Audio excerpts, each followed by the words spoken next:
Hi, this is Deb from CraftyDeb.com, and today I'm going to show you how to start around like that in the beginning with an adjustable ring or a magic ring.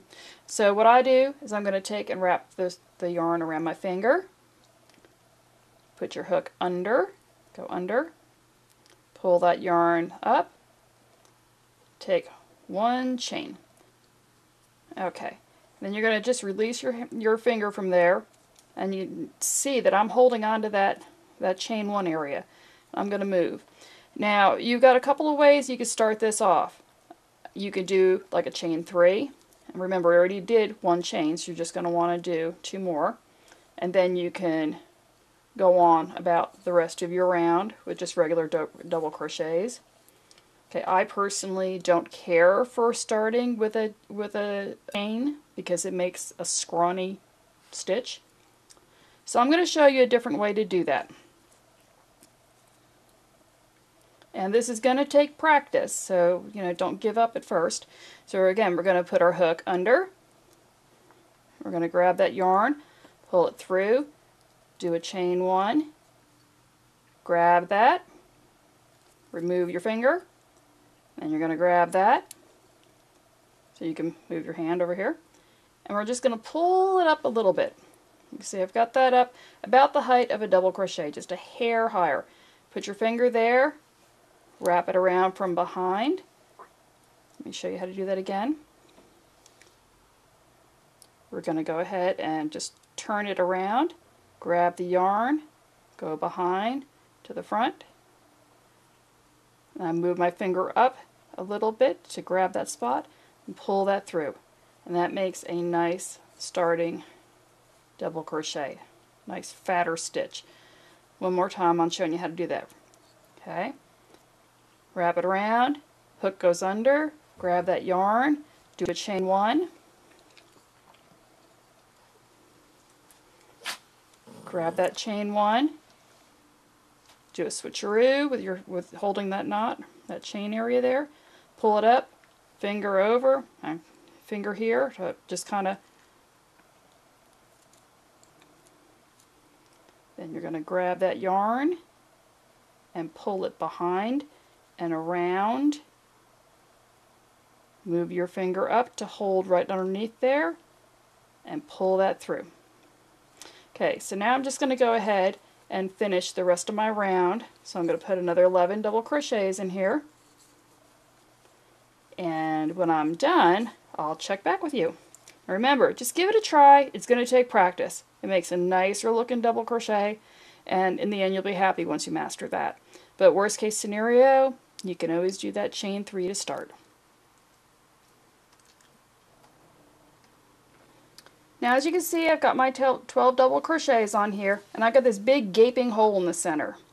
So all I'm going to do is just kind of hold it right here, and I'm just going to pull. And that cinches that hole right up to nothing. Now for the next round, we're just going to put our hook right in there. And normally I'd be using a solid color, so let's just pretend that's a solid color. I chose this so you'd be able to see the stitches a little easier. And I just pulled that straight up from the back. I'm covering up, going over the stitches. And I'm just going to pull through. And we're going to do that same double crochet again to start it off. Finger here, go around back, grab it, go around back, and then pull through again. And the second round, we always do 2 double crochets in each, if you're making a solid circle. Now as a little side note, this only works if you're going to be using the same, like a solid color yarn. I also weave this in, and that's what I started here, and for me to weave it in, I'm just going to yarn over, and I'm going to pull both the end of the tail and this, and I'm going to pull that through to loop it up. And then I'm going to drop the tail, and I'm just going to finish off that double crochet as usual. And then I skip a stitch on pulling that up, and then I do that again on the next stitch. Pull both up like that. The tail from the beginning, and then the new yarn, pull up the loop, just drop that tail behind, and then finish your double crochet. And that will help you save you time in the end so that you don't have to weave that in later on. Alright, so I'm going to do my 2 double crochets all the way around, and then I'm going to show you how to join it so that it's all nice and invisible. I'll check back as soon as I get my round here done with all 24 crochets, double crochets.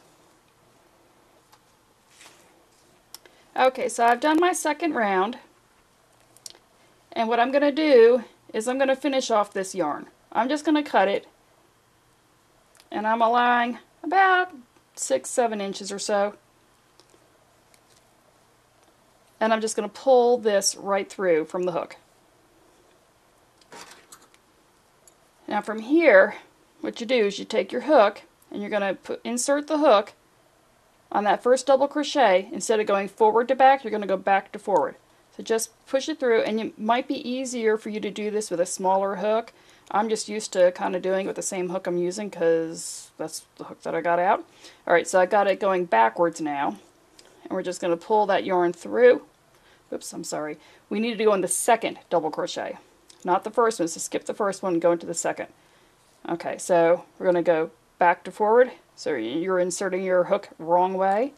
Grab the tail, go under, and here you're going to turn it around to the back, and you're going to see the bars here on the back. You got a bar here, and then the back loop. We're going to insert our hook under there, and then through there. That's what it looks like from the front.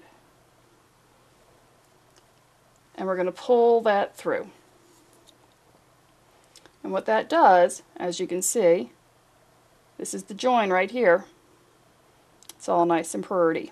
And you don't have that weird half extra stitch thing going on. Okay, now from at that point, what I always do for an extra bit of precaution is I take a yarn needle and I'm going to just make a little knot here. I go from the stitch that was we worked over. And I'm going to make the knot right there, kind of snug that in nice and tight. And then you'll be able to work this yarn in later. Alright, so that's how you join that. Nice and invisible. That'll come in handy whenever you're finishing any rounds at all, whether it's for applique pieces like in the pig. All these were done with an invisible join, all of them. And on the last rounds of your blocks, this way all your blocks have all the same number of stitches, no more of those weird stitches that are like a half stitch. I know you know exactly what I'm talking about.